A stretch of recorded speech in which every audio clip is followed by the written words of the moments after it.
আপনার বাড়িতে negative energy রয়েছে, আপনি ফিল করছেন, বা আর্থিক সিচুয়েশন দিনকে দিন পড়ে যাচ্ছে, বা ব্যবসা যারা ক্রমশ আপনার অধঃপতন হচ্ছে, আপনি কি করবেন? একদম একটা পাতিলেবু কিনে নিয়ে আসুন, একদম পাকা পাতিলেবু।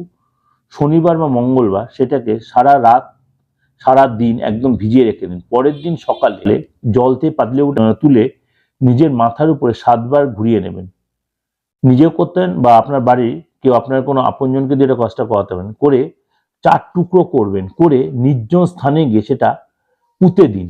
নির্জন স্থানে পুঁতে সকলে অগোচরে পুঁতে দিন। আর এই যে জলটা রইল, লেবু ভেজানো জলটা, বাড়ির ব্যবসা স্থলে হোক, আপনার বাড়ির সারা বাড়িতে হোক, বা এটা ছিটিয়ে দিন।